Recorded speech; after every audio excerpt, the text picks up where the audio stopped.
नमस्कार दोस्तों विवेक IT classes में आपका बहुत बहुत स्वागत है। दोस्तों आज के इस वीडियो में हम टैली में F11 और F12 के फीचर्स के बारे में समझेंगे। तो चलिए दोस्तों स्टार्ट करते हैं। दोस्तों सबसे पहले समझते हैं कि F11 क्या होता है। F11 यानी कि कंपनी फीचर्स। दोस्तों अगर टैली में आप काम कर रहे हैं और काम करते समय कोई ऐसा ऑप्शन है जो आपको पूरे टैली में यूज करना है, तो पूरे टैली के जो ऑप्शन होते हैं वो यहाँ पर F11 में शो होते हैं। और F11 को जब आप प्रेस करते हैं तो वो कंपनी फीचर्स का ऑप्शन ओपन करता है, यानी कि F11 को ओपन करने पर कंपनी फीचर्स ओपन होता है। तो टैली में F11 को प्रेस करने पर कंपनी से संबंधित सारे ऑप्शन खुलते हैं जो कि पूरे कंपनी के लिए होते हैं। और F11 को 3 भागों में डिवाइड किया गया है। पहला है F1, दूसरा है F2 और तीसरा है F3। अगर आप F11 के बाद F1 को प्रेस करते हैं तो इसमें आपको सारे अकाउंटिंग के फीचर मिलेंगे। अगर आप F2 को प्रेस करते हैं तो इसमें आपको इन्वेंट्री के सारे फीचर मिलेंगे। लेकिन अगर आप F3 को प्रेस करते हैं तो इसमें आपको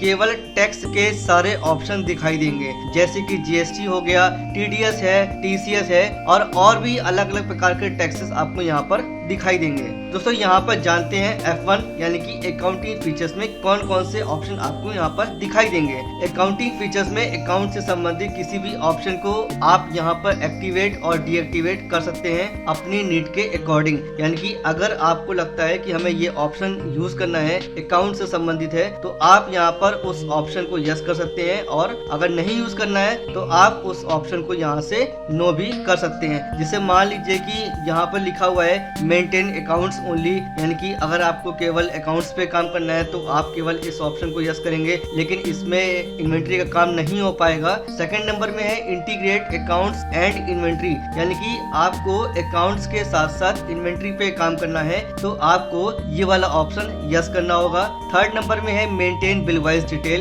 यानी कि अगर आपको बिल पे काम करना है तो आप इस ऑप्शन को एक्टिवेट कर सकते हैं। इसके बाद है एक्टिवेट इंटरेस्ट कैलकुलेशन, अगर आप इंटरेस्ट कैलकुलेशन करना चाहते हैं टैली में तो आप इस ऑप्शन को यस कर सकते हैं। और इसके बाद लिखा हुआ है मेंटेन पेरोल, अगर आपको पेरोल पे काम करना है तो यहाँ से आप पेरोल को एक्टिवेट और डीएक्टिवेट कर सकते हैं। दोस्तों टैली में आप बजट को भी कंट्रोल कर सकते हैं, लेकिन अगर आपको बजट पे काम करना है तो आप यहाँ पर मेंटेन बजट एंड कंट्रोल वाले ऑप्शन को एक्टिवेट कर सकते हैं। दोस्तों यहाँ पर आप देख सकते हैं कि यहाँ पर हमने F1 यानी कि अकाउंटिंग फीचर का स्क्रीनशॉट यहाँ पर आपको दिखाया है। आप इसको यहाँ पर देख सकते हैं और बाद में मैं इसे प्रैक्टिकल से भी आपको दिखाऊंगा। अब बात कर लेते हैं यहाँ पर F2 यानी कि इन्वेंट्री फीचर्स के बारे में। तो इन्वेंट्री का मतलब स्टॉक से होता है, गुड से होता है। और अगर आपको इन्वेंट्री यानी कि स्टॉक या गुड से संबंधित किसी ऑप्शन को अगर आपको एक्टिवेट करना है या फिर डीएक्टिवेट करना है तो उसके लिए आप F11 के बाद F2 को प्रेस करेंगे। यहाँ पर कौन कौन से ऐसे ऑप्शन है जो आपको यहाँ पर इन्वेंट्री फीचर में दिखाई देंगे। पहला है इनेबल जीरो वैल्यू ट्रांजेक्शन, अगर आपको जीरो वैल्यू ट्रांजेक्शन करना है तो आप इस ऑप्शन को यस करेंगे। दूसरा है मेंटेन मल्टीपल गोडाउन लोकेशन, यानी कि अगर आपको गोडाउन पे काम करना है तो आप इस ऑप्शन को यस कर सकते हैं। Multiple price level, use material in and out voucher पे अगर आपको काम करना है तो आप इस ऑप्शन को यस कर सकते हैं। डेबिट और क्रेडिट नोट पे काम करना है तो आप इस ऑप्शन को यस और नो कर सकते हैं। या फिर आपको अलग से डिस्काउंट कॉलम का यूज करना है अपने इनवॉइस में तो आप use separate discount column in invoices वाले ऑप्शन को एक्टिवेट कर सकते हैं। यहाँ पर दोस्तों हमने F2 यानी इन्वेंट्री फीचर के स्क्रीनशॉट को दिखाया है, आप यहाँ पर इसको देख सकते हैं। इसके बाद आता है F3 यानी कि टैक्सेशन। तो यहाँ पर टैक्सेशन में टैक्स से संबंधित किसी भी ऑप्शन को एक्टिवेट और डीएक्टिवेट कर सकते हैं, जैसे कि यहाँ पर आपको मिलेगा enable GST, enable TDS, enable TCS, enable excise और इनेबल वैट का ऑप्शन आपको यहाँ पर दिखाई देगा। यहाँ पर आप F3 के स्क्रीनशॉट को देख सकते हैं कि यहाँ पर आपको सारे टैक्स दिखाई दे रहे हैं और नीचे यहाँ पर टैक्स इन्फॉर्मेशन यानी कि पैन, इनकम टैक्स नंबर और कॉर्पोरेट आइडेंटिटी नंबर का ऑप्शन आपको दिखाई दे रहा है। तो यहाँ पर आप अपना पैन नंबर या फिर इनकम टैक्स नंबर एंटर कर सकते हैं, जो कि पूरी कंपनी के लिए होगा। अब बात कर लेते हैं यहाँ पर F12 यानी कि कॉन्फ़िगरेशन। दोस्तों F12 के बारे में मैं आपको बता दूं कि अगर आप टैली पे काम कर रहे हैं या फिर पर्टिकुलर किसी वाउचर पे काम कर रहे हैं, ठीक है, और उस वाउचर में कोई ऑप्शन आपको दिखाई नहीं दे रहा है और आपको यूज करना है, ठीक है, तो आप वहीं पर काम करते समय आप F12 को प्रेस करेंगे और वहां पर आपको केवल पर्टिकुलर स्क्रीन स्क्रीन से संबंधित या पर्टिकुलर वाउचर से संबंधित आपको ऑप्शन दिखाई देंगे। तो उसके लिए आप वाउचर पर रहिए और वहीं पर आप F12 बटन को प्रयोग कर सकते हैं। जैसे मान लीजिए कि आप वाउचर स्क्रीन पर हैं और वहां पर वाउचर में डेबिट और क्रेडिट नहीं आ रहा है, तो वहीं पर आप F12 को प्रेस करेंगे और यूज सिंगल एंट्री मोड को नो करेंगे। और अगर आपको DRCR पे काम करना है तो आप DRCR instead of to and by को यस करेंगे। लेकिन अगर आपकी हैबिट टू और बाई पे है तो आप इस ऑप्शन को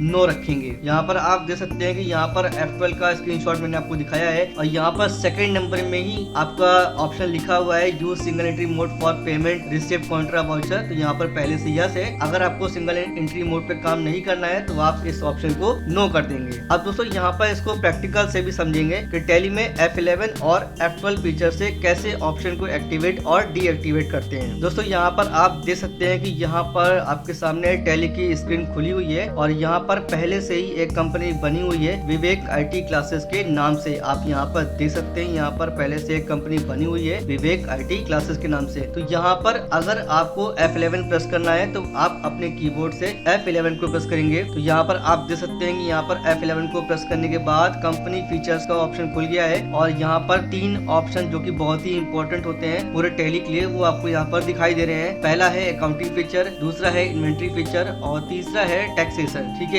दोस्तों, यहाँ पर एक तरीका ये भी है, आप चाहे तो एरो की से आप अप एंड डाउन करके ऑप्शन पे जाके एंटर की को प्रेस करेंगे तो आप पर्टिकुलर उस स्क्रीन पे पहुंच जाएंगे। जैसे मान लीजिए कि अगर आपको इन्वेंट्री फीचर पे आना है तो आप अपने कीबोर्ड से एरो की मदद से नीचे आएंगे यानी कि इन्वेंट्री फीचर पे और इसके बाद कीबोर्ड से एंटर की को प्रेस कर देंगे तो भी आप वहां पर पहुंच जाएंगे। ठीक है, लेकिन अगर आपको डायरेक्टली आना है तो आप अकाउंटिंग फीचर के लिए F1 को प्रेस करेंगे और इन्वेंट्री फीचर के लिए F2 को प्रेस करेंगे और टैक्सेशन पे आने के लिए आप F3 को प्रेस करेंगे। लेकिन अगर आपको शॉर्टकट की नहीं पता है तो यहाँ पर आप देख सकते हैं कि यहाँ पर राइट साइड में सारी शॉर्टकट की लिखी हुई है। F1 अकाउंट्स के लिए है, F2 इन्वेंट्री के लिए है और F3 स्टैच्यू के लिए है। तो यहाँ पर आप शॉर्टकट की मदद से भी आप पर्टिकुलर फीचर पे पहुंच सकते हैं। अब जैसे मान लीजिए कि हमें यहाँ पर अकाउंटिंग फीचर पे आना है तो हम यहाँ पर कीबोर्ड से F1 की को प्रेस करेंगे तो सीधे हम अकाउंटिंग फीचर वाले ऑप्शन पे पहुंच जाएंगे। इसके बाद दोस्तों बात करते हैं F12 यानी कि कॉन्फ़िगरेशन के बारे में। तो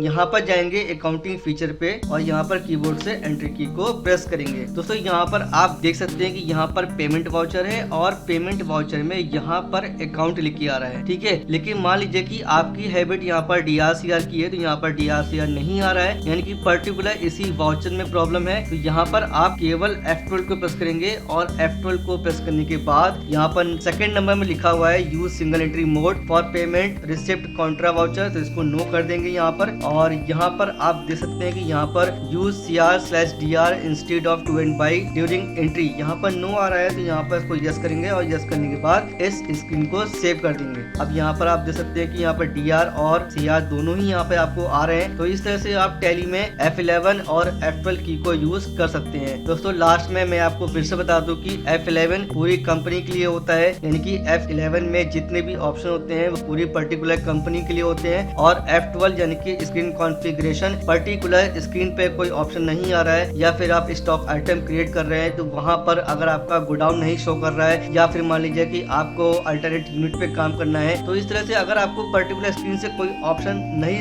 आपको दिखाई दे रहा है तो उसके लिए आप वहीं पर F12 की को प्रेस करेंगे। तो दोस्तों उम्मीद करते हैं कि आपको ये वीडियो बहुत अच्छा लगा होगा। दोस्तों वीडियो का अच्छा लगे तो इसे लाइक करिएगा और दोस्तों को शेयर भी करिएगा और कमेंट करके हमें जरूर बताइएगा कि आपको ये वीडियो कैसा लगा। थैंक यू दोस्तों।